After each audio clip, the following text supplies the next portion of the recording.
Hey, how's it going? I wanted to touch on a post that I recently put out, and talking about the energy that we produce as we think, especially in regards to our problems. And I'm somebody who like always, if I take on a challenge or something, I like to figure out kind of the physics of the basic, the ground roots of it, what, and use that to help me. Not get distracted by needless information or waste my energy going the wrong way on a one-way street. And like in bodybuilding, like the word energy was thrown around.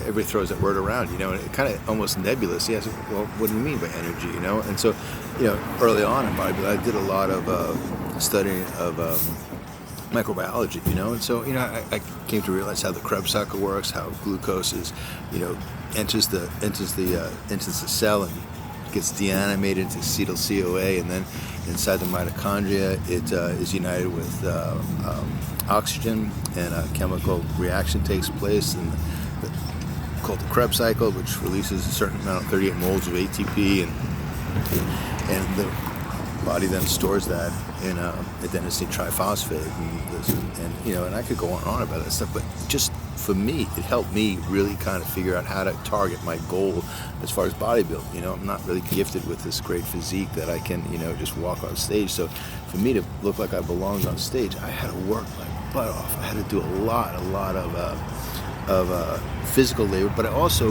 really challenged myself on the mental side of things. So in that post that I was talking about, energy and the energy we create as we think, especially about our problems, if you take a look at quantum physics and, religion, psychology, psychiatry and stuff, they talk about, like how we think and how important it is, to think in a certain way. And they kind of give us words and stuff, cognitive dissonance in psychology and sin and things like that, and in religions, and how we kind of address sin or negativity or these elements in life, So some science behind that in quantum physics. And quantum physics is just the study of some subatomic particles, and how that application of subatomic particles and how that manifests our reality is called quantum mechanics. So quantum mechanics is basically applying the knowledge of quantum physics and to demonstrate certain techniques. And that may sound like all like out there and stuff like that, but it's the concept of it is pretty basic, and it's happening. Quantum mechanics is the leading forefront, man, of all these things, of SpaceX, Blue Origin, all these endeavors that we're doing. Quantum mechanics is basically spearheading our ability to go and do things we could never do before, So, quantum mechanics in regards to how we think, and the idea of a God, and a God is basically, in religion, is how we think, it's how we relate to the God. In quantum mechanics, they identify, they don't use the word God. They use a couple different words, but in one of the understandings of quantum mechanics, they talk about a field of infinite possibilities.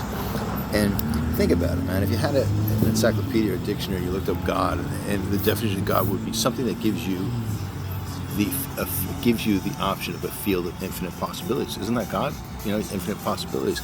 So in quantum mechanics, talk about how we think generates an energy, and the energy takes on a certain vibration and frequency because of how we think.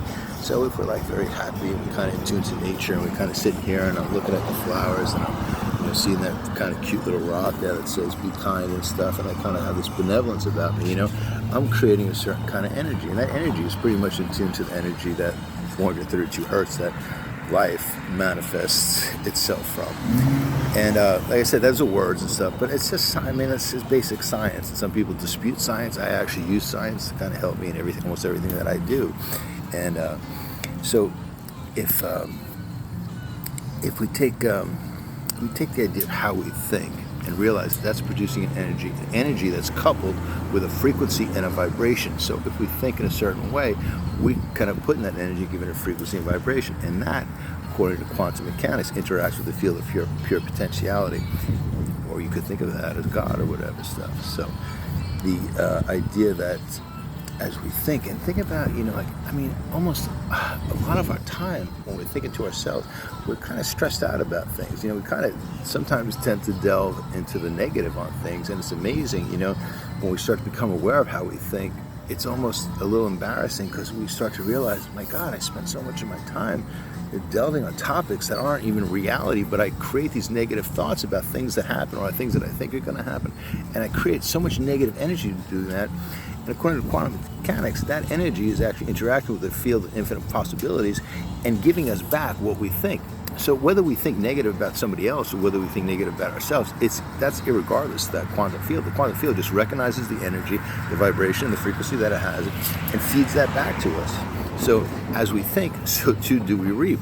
As we plant a seed, so too do we grow what grows from that seed. So, the field of pure potentiality doesn't really care if we're growing hemlock or if we're, growing a rose. Whatever seed we plant is what it's going to give back to us, And that relates a lot to, how somebody might think of, their theology, their philosophy and stuff on life. And so when you think about Stoicism, you think about a certain religion and things like that, and the essence of that religion, what it's trying to do, a lot of times it's trying to get us to think in a way that interacts, according to science, with that quantum field, the field of infinite possibilities, and manifest more of the reality we wish to have instead of that subconscious or unconscious reality that we create in our mind that's that's often consumed with a lot of negativity.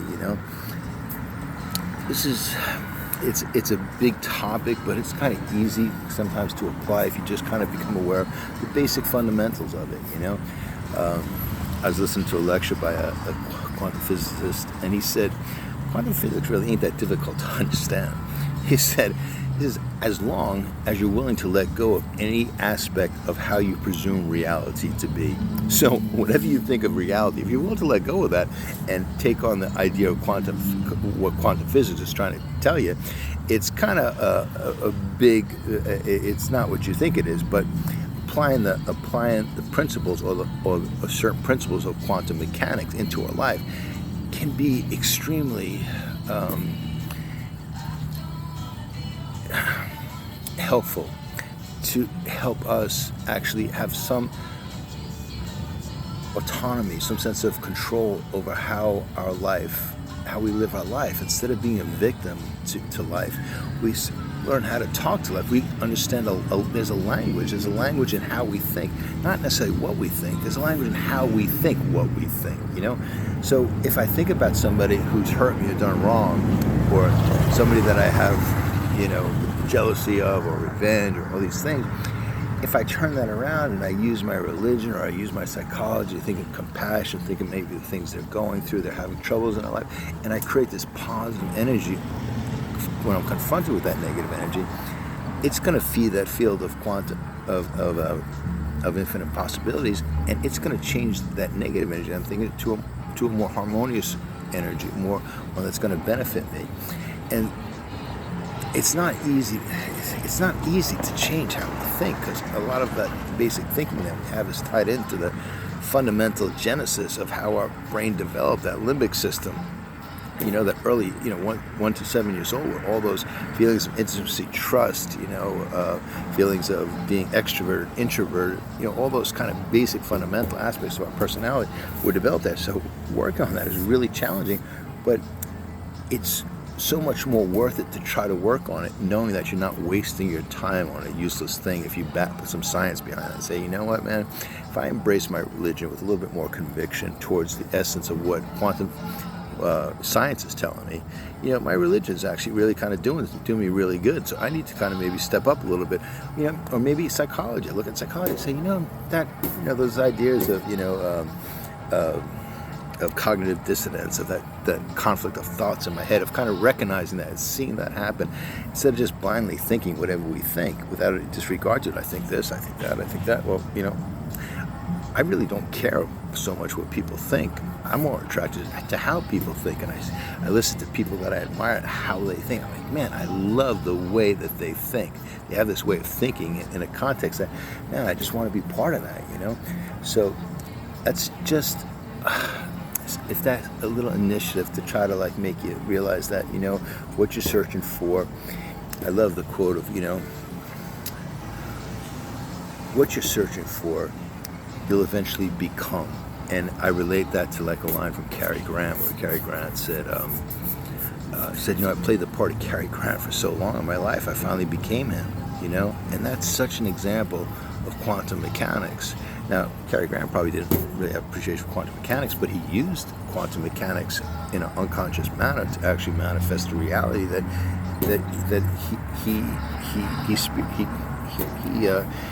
he became, So,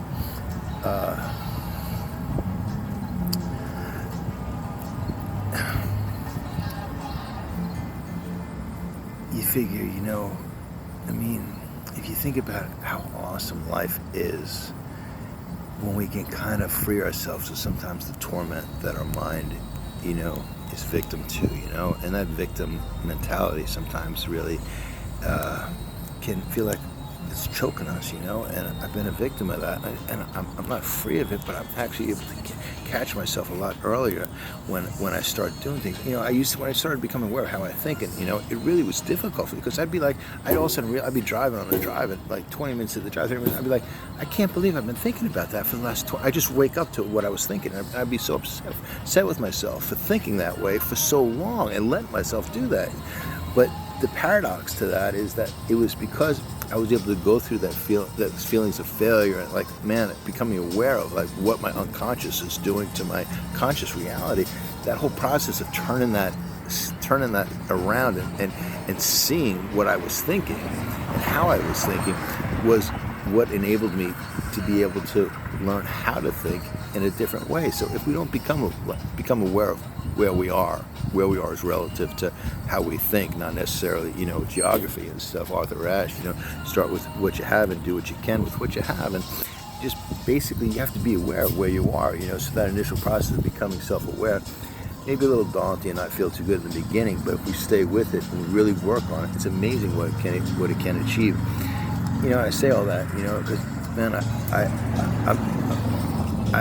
I've achieved so much in my life with applying these principles that I'm talking about now, and I'd hate, to not be able to pass it on and just give some of that information, some of that motivation, or some of that insight into somebody else who's looking for some answers, So if you know somebody who's having a tough time, if you know somebody who's going through a divorce, somebody who's dealing with a real sickness, or looking at their mortality, or feeling like they've been left out or overlooked, or has a problem with depression and stuff, maybe pass some of what I say along to them and help them kind of help them deal with their quote-unquote problems. And if we help other people deal with their problems, we wind up, it's a paradox, because it winds up helping us deal with our problems. So there's such an aspect of a circle, that circle in life of, what we give comes back to us and stuff, Anyway, I hope if you're listening to this that I was kind of maybe sparked a little bit of incentive or fire in you to help you kind of be willing to work through what you got to work through, to face up. And I use the term man up. Don't get me wrong. I'm not misogynist. I'm just using that. Sometimes we got to man up on our stuff. We got to call ourselves out. And I have to have some strict dialogues with myself a lot of times when I don't want to do something. When I'm kind of like, I want to be complacent. Well, I really, no, man. Why don't you do it? Why don't you? Even though like today may be like in my head a bad day, why don't I try to make it a great day? Why don't I try to do something to really turn that around? Challenge my thinking. That thinking that wants me to subconsciously be a victim to it. Why don't I consciously try to challenge that? Anyway, I could go on and on about that, but I just want to bring little tidbits of information to you. I hope they help, and I hope you have a great Labor Day weekend. Bye.